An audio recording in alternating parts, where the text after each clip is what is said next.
বিসমিল্লাহির রহমানুর রহিম। হে সমস্ত জগতবাসী, আজ আমি শামীম আলী চিশতি আপনাদের সামনে যে আলোচনাটি নিয়ে হাজির হলাম, সে আলোচনাটি অবশ্যই খেয়াল করে শুনবেন। শুনলে কি হবে জানেন, যে মানুষ আল্লাহর নাম নেবে, কিন্তু আল্লাহর নামের আগে কার নাম নেওয়া হয়? যদি বলা হয় নবীর, রাসূলের, না, আগে মানুষের নাম নিচ্ছে কার? শয়তানের নাম নিচ্ছে। এখন এটা কি আপনারা বিশ্বাস করেন? যদি বিশ্বাস করেন তো কিভাবে বিশ্বাস করলেন? বুঝিয়ে বলুন। আচ্ছা, যদি বুঝিয়ে বলার মতো হয় তাহলে আমাকে পরে বলুন। আমি আগে বলি যে আল্লাহর নাম নেওয়ার আগে কার নাম নেওয়া হয়, এবং সেই নামগুলো যখন নেওয়া হয় তখন কিন্তু কি হয় জানেন, যে আল্লাহ বেজার হয়, নবী রাসূল বেজার হয়, ওলি আউলিয়া বেজার হয়, ফেরেশতা সকল বেজার হয়। আচ্ছা, তাহলে যে মানুষ সকল ইবাদতের আগে, সকল কিছুর আগে শয়তানের নামটা নেওয়া হয়। আর শয়তান কি বলে, যে দেখো, এই পৃথিবীর সৃষ্টি করেছেন যিনি, আল্লাহ সর্ববিষয়ে সর্বশক্তিমান যিনি, তার নামটা না নিয়ে তারা আমার নামটা আগে নিচ্ছে। তাহলে বোঝা গেল শয়তান হয়েও আমি ধন্য হলাম। তাহলে যাদের কাছে শয়তানের নামটা আগে বলা হচ্ছে, যারা শয়তানের নাম আগে শুরু করে এরপরে আল্লাহ রাসূলের নাম শুরু করে, তাদের উপর কি হয়? নবী রাসূল বেজার হয় এবং শয়তান খুশি হয়। তো শয়তান যে কি করে খুশি হয়, সেই কথাটি আজ আমি আপনাদের সামনে ক্লিয়ার বলার চেষ্টা করব। প্রথমত দেখুন,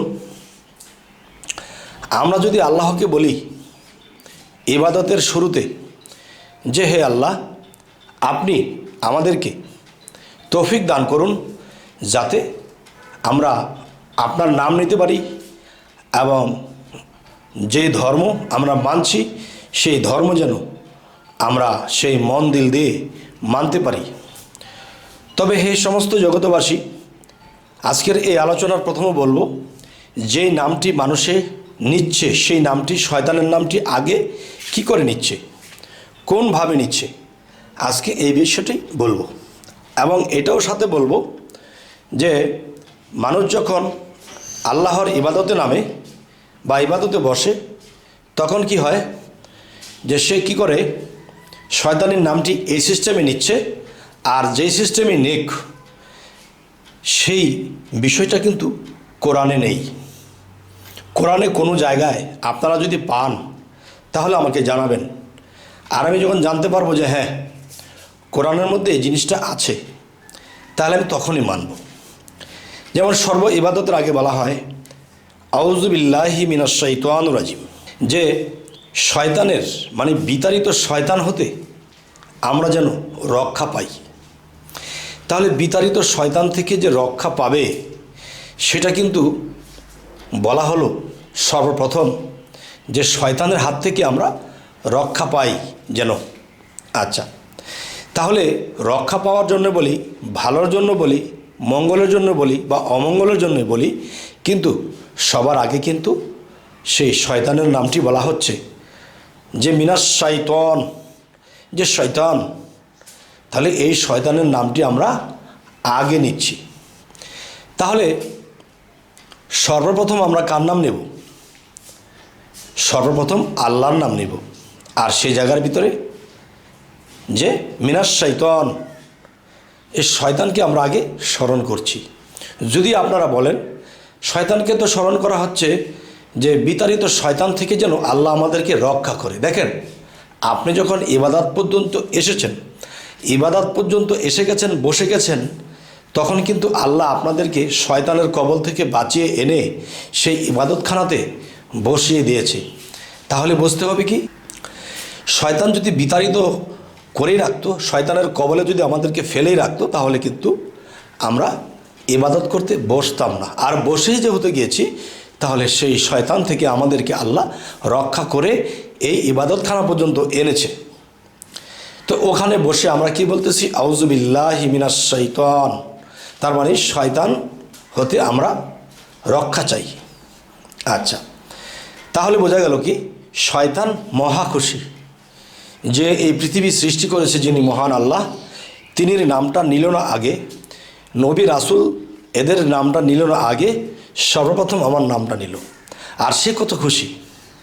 আর আমরা ফেরেশতা, দেবতা, জিন, 18,000 মাকলুকাত, নবী রাসূল, ওলিয়া আউলিয়া এবং আল্লাহর কাছে আমরা হয়ে গেলাম দোষী। তবে হে সমস্ত জগতবাসী, আজকের এই আলোচনাটি আপনাদেরকে বলছি, ভালো লাগছে না তো? আমি জানি আপনাদের বেশিরভাগ লোকের কাছেই ভালো লাগবে না। হ্যাঁ, তবে এর পাশাপাশি আর একটা কথা বলবো, যে আমি একটা কথা বলেছিলাম, নামাজের মধ্যে যখন আমরা দাঁড়াই তখন আমরা হাদিস অনুসারে একটা জিনিস পাই যে এখানে শুধু আল্লাহর নাম চলবে, এখানে অন্য কারো নাম চলবে না, শুধু আল্লাহর নামটাই চলবে। তাহলে সেই নামাজে দাঁড়িয়ে কি বলছি? তাব্বাত ইয়াদা আবি লাহাবি ওয়া তাব্বা, যে ধ্বংস হোক আবুল আহাবের সঞ্চয়কৃত ধন সম্পদ, ধ্বংস হোক আবুল আহাবের হস্ত, ধ্বংস হোক আবুল আহাব। তাহলে নামাজের মধ্যে আমরা শুধু আল্লাহকেই স্মরণ করব, আল্লাহর নামটাই নেব, অন্য কাউকে ভাবা যাবে না, অন্য কারো নাম নেওয়া যাবে না। তাহলে এখানে আমরা আবু জাহেল, যিনি একটা কাফের ছিল, যে নবীর বিরোধ করত, আর সেই বিরোধী পার্টির নামটাই আমরা আগে নিয়েছি। তখন আমাদের কি হবে? আমাদের এই হিসেব দিতে হবে যে আমরা এই সমস্ত বিশ্বজগৎ আমরা পেয়েছি, আল্লাহ আমাদের জন্য সৃষ্টি করেছে, কিন্তু সেই শুকরিয়া আল্লাহর কাছে না করে সর্বপ্রথম শয়তান কাফেরের নাম নিয়েছি। তখন কি হলো? শয়তান হয়ে গেল খুশি, আমরা হয়ে গেলাম তাদের কাছে দোষী।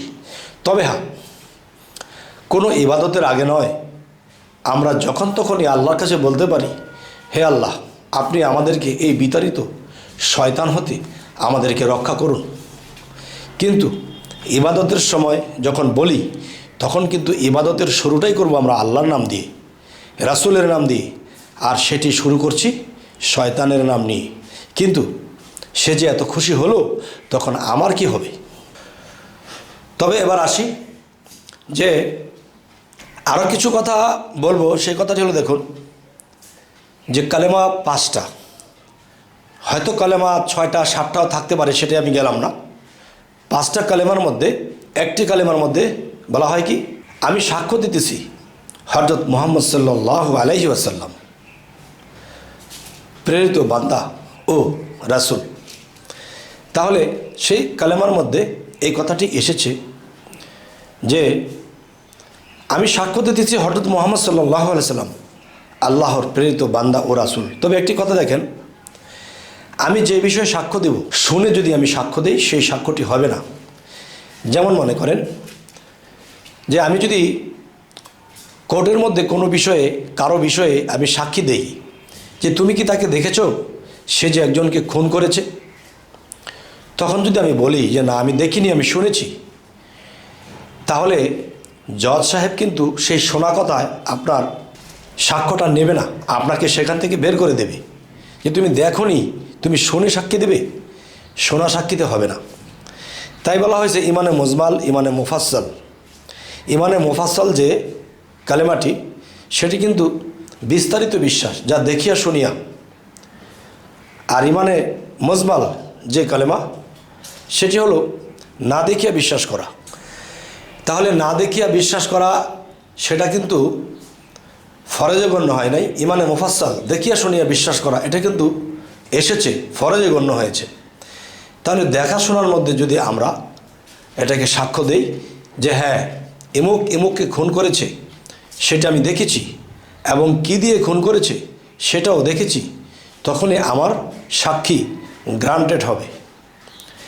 তাহলে আমরা যে কালেমার মধ্যে বলি আমি সাক্ষ্য দিতেছি হযরত মুহাম্মদ সাল্লাল্লাহু আলাইহি সাল্লাম আল্লাহর বান্দা ও রাসূল, তাকে আমরা দেখেছি 14 থেকে 1450 বছর আগে তিনি ছিলেন, তিনি দেহত্যাগ করে চলে গেলেন, আমরা তো তিনিকে দেখিনি। তাহলে সাক্ষ্য দিলাম কিভাবে? আর সেই সাক্ষ্য কি হবে? তাহলে কোরআন ও হাদিস কোনো জায়গায় কি বলেছে যে হ্যাঁ রাসূল কখনো দেখা দেবে না, রাসূল কখনো আমাদেরকে সেই যে আল্লাহকে নিরাকার বলা হয়, আল্লাহর রাসূলকে নিরাকার ছিলেন, তিনিকে তো যারা ছিলেন তারা দেখেছেন, তাহলে সেই রাসূলকে তারা দেখেছে, তাদের জীবন ধন্য হয়েছে। তো আমরা দেখিনি, আমাদের জীবন কি অপূর্ণ থাকবে? না, ওরকম রাসূলের প্রেমিক হতে পারলে সেই রাসূল আমাদেরকে এখনও সাক্ষাৎ দেবে। তবে যাই হোক, এই সমস্ত জগতবাসী আজকের এই আলোচনা কেন করলাম, মানুষ ইবাদতে বা অন্য অন্য আল্লাহর কাজে অনেক ত্রুটি, অনেক ভুল রয়েছে, সেই ভুলগুলো যেন আমরা গুছিয়ে চলতে পারি। তবে জানি আজকের এই আলোচনা কারো কাছে ভালো লাগবে, তো কারো কাছে ভালো লাগবে না। তবে যাদের ভালো লাগবে আমি তাদেরকে বলবো অবশ্যই আমাদের এ ধরনের আলোচনা পাইতে, ভালো আলোচনা এনে দিতে পারি। তো সকলে ভালো থাকবেন, আমাদের চ্যানেলটিকে সাবস্ক্রাইব করে নেবেন, যদি ফেসবুক হয় অবশ্যই আপনারা ফলো করে নেবেন। সকলে ভালো থাকবেন, আল্লাহ হাফিজ।